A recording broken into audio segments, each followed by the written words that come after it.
Okay. All right. Last video you see of us in this outfit. we're trying to get everything filmed. So can you guess what we saw? It's probably hard to tell, right? Is it Oklahoma? No. Is it Cats? No. Is it The Fantastics? No. Is it The Lion King? No. I was thinking of shows that have been running forever and ever on Broadway. Phantom. I was like, you smell that? It's our food. So yeah, we saw the Phantom of the Opera, and it's always great to see shows again after not seeing it for like 10 years. Yeah. So why are we old enough to like be able to say that? Like and remember the previous experiences. Anyway, if you're new here, I'm Cherish. And I'm Joy. And we're Tizicals Musicals. And the last time we saw Phantom of the Opera was on our 18th birthday. Which was almost 11 years ago. 11 years ago. We will be 29 very soon. Mm-hmm. So, oh, thank you guys. We don't look it. Nah. What was I gonna say? Yeah, and it was a drastically different experience this time around. Mm-hmm. The first thing being, we were in heaven last time. Which always changes your experience to seeing shows. Yes. And this time we went because we wanted to see Emilie. How do you pronounce her last name? Let me see it. Kouatchou? Yeah. Emilie Kouatchou. She's of Cameroonian descent. And for us, it's always important, especially in shows that have been running forever, that have particularly white casts. And with all this talk of change on Broadway and diversifying things, to see someone that would normally not be in the role, do the role. In the role. Yeah. I think she dedicated her first performance to black girls who couldn't see themselves in a show like The Phantom. And it says all Black Lives Matter in her little bio. Her bio. It was, and she's so good. It's almost like us seeing Brittany Johnson, who is the standby for Glinda in like Wicked, like in the role of like Glinda, which is like the blonde, pink, frilly, ditzy rich girl. Like, yeah, I love seeing, because we know they weren't created specifically for people who look like us, right? Know? And to see, and Ali Ewell was the first Christine who wasn't of white descent, who wasn't white, right? I'm not sure she's the first, but I think she's here on Broadway. Okay. I think she's the first on Broadway. Gotcha. Who isn't white? Is she Filipino? I'm not sure. I know she's of Asian descent. I think. I'm gonna say she's Filipino. Yeah. So we went specifically to see Emilie, and we saw that she was having shows. She was doing the matinee today. Yes. And so we went today to see. We couldn't go yesterday because we were at Tina. Yeah. Sorry. So we were just happy to see her. Yeah. As Christine. Oh my God. First of all, she looks the part. It makes you just think when you don't open stuff up to like everyone, how many people you miss. Yeah. You know what I mean? Yeah. And for a while, like Broadway would have you thinking that Audra McDonald's the only soprano. Yes. They will. Audra's been holding like the torch for like black sopranos for years now. And I mean, Audra's great. We love Audra, but there's so many more black sopranos out there. We could have had like a whole bunch of Christines.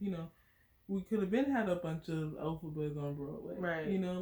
There should be. Right. Glindas don't have to be white and blonde. Yeah. Yeah. You're right. You know what I mean? Yeah. When we think about it, this is why we went to see Waitress again, because of Nicolette Robinson. It's really important to see yourself in places that you wouldn't expect to see yourself. This is why we're contemplating going to see Waitress on tour right now, because the tour cast Jenna is Latina. And it's just like, wow. Yeah. But back to Emilie, she was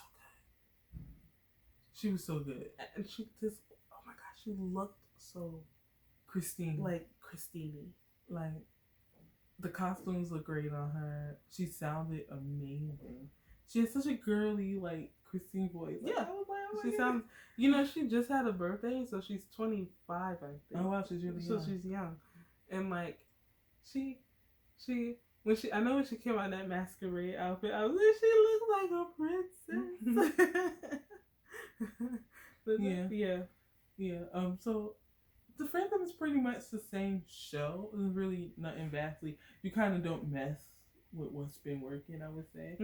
I did think that I like hearing those updated instrumentals. Yeah, we did like that. Also, oh my god, the Phantom's orchestra. I was like, yes, is that an overture? I was like, is that an orchestra? I was like, wow, country orchestra. You know, because shows these days have bands, not so much orchestras. I mean, like, and it's really, it sounds full. Maybe it's not as full as it was maybe probably not. I'm sure they probably downsized a bit. I think the show that had like a full orchestra recently was Cinderella Revival.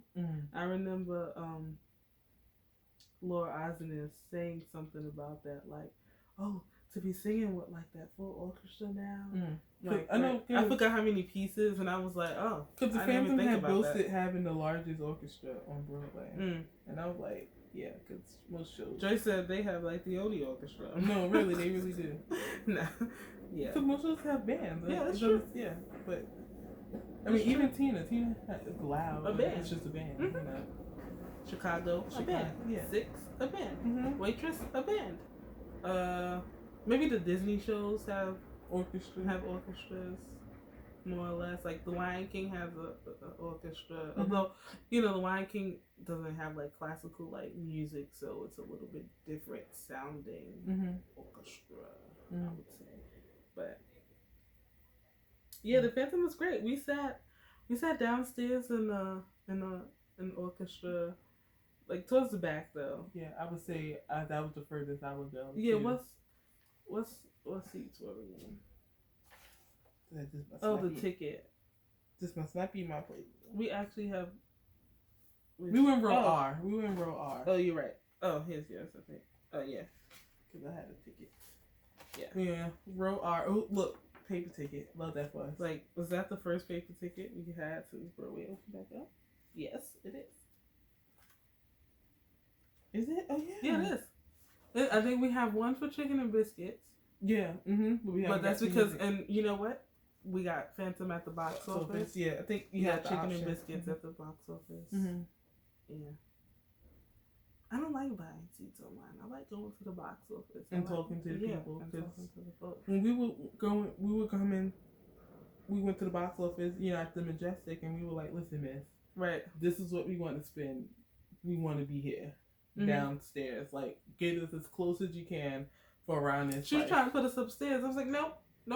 What did I say? I said, oh no, I saw it up there before. No, thank you. Wanted to experience from a different vantage point. And she worked her magic. Right. Yeah, she said, oh, I put in some like code. I was like, oh, thank you very much. Appreciate that. But definitely more into the show where we were. Closer. Yes. Yeah.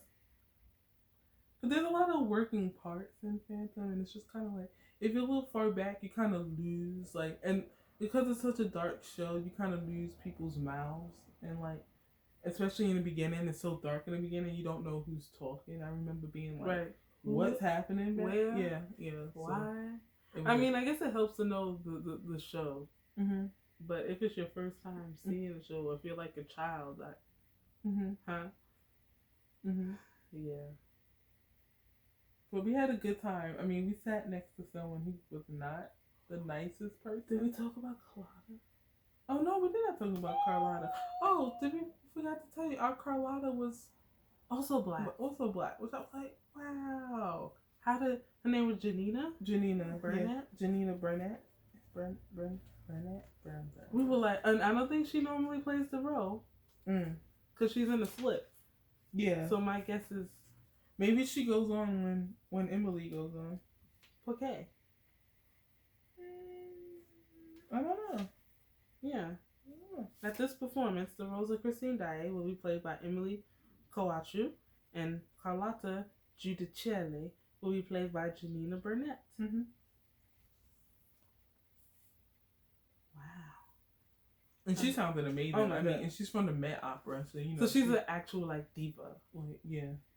An actual opera singer, not just classically trained, but an actual like opera singer. She's from the Met. So those notes, she was where.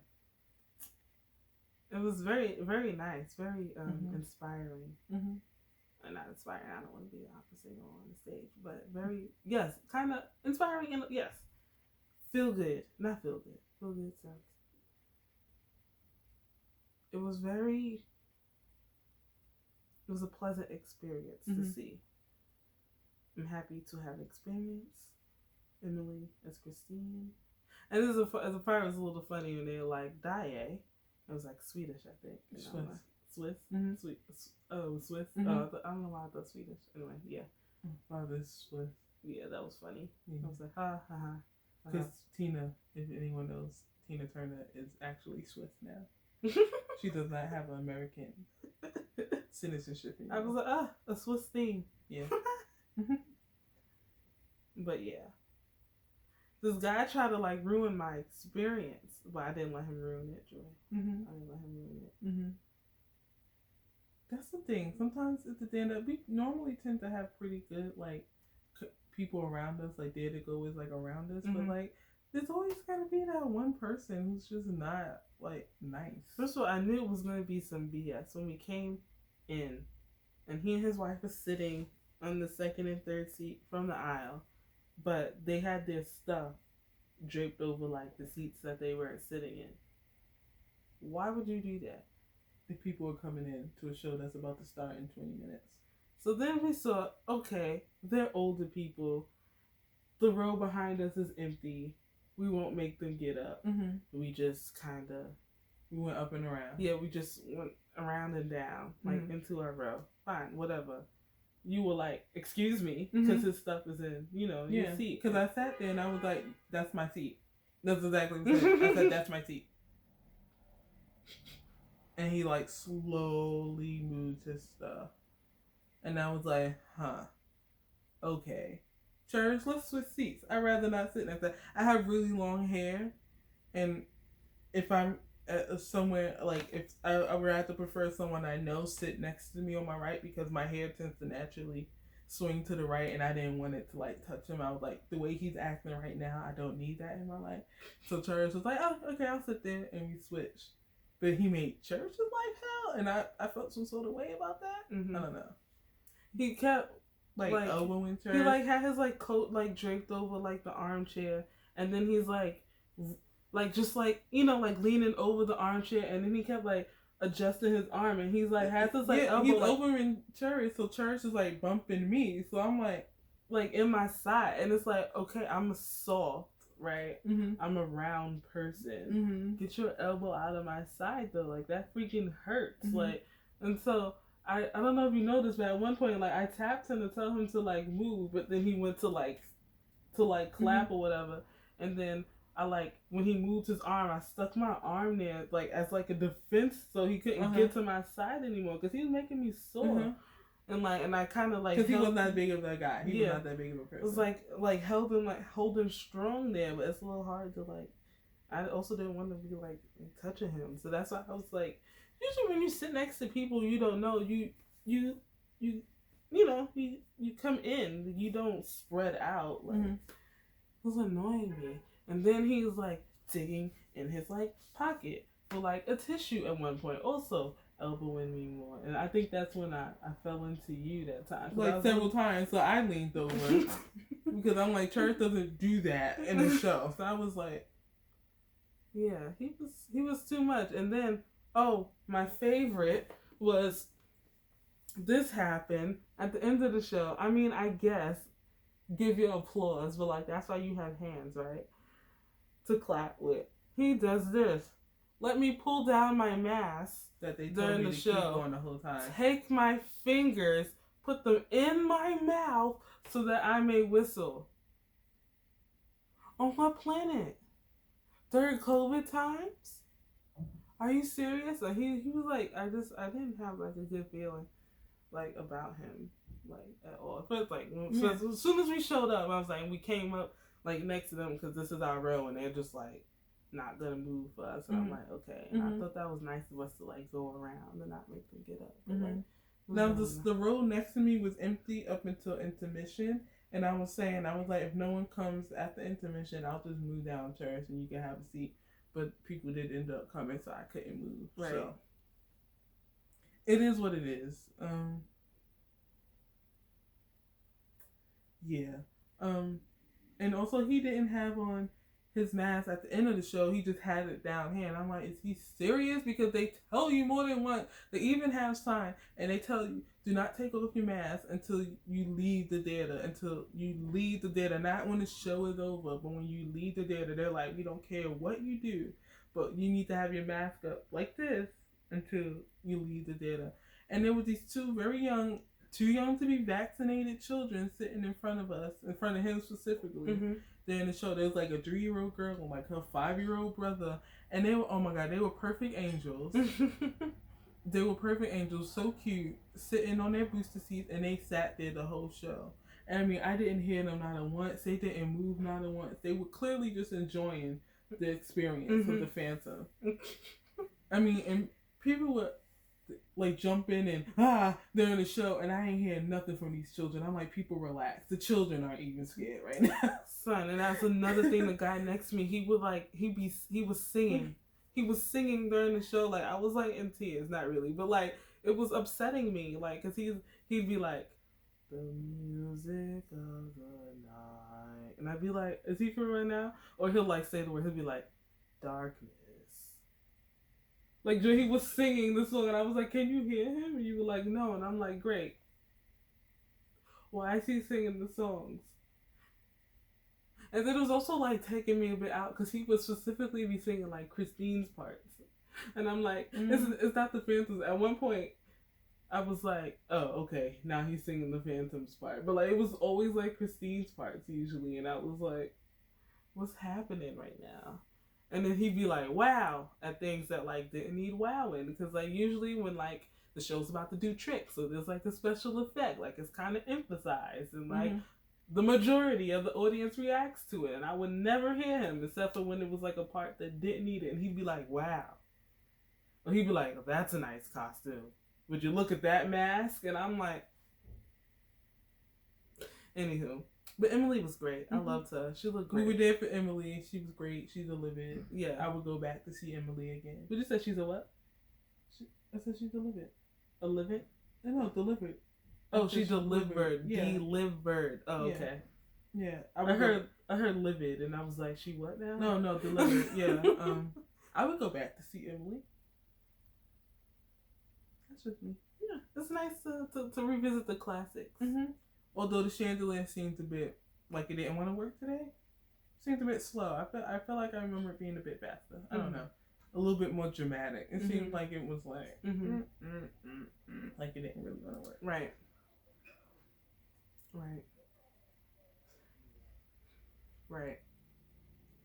But thanks for watching. I think this is it until Book of Mormon. Caroline, and Chicken and Biscuits. We're all so excited to see all of them. See ya. Bye bye. Joy, fade it out.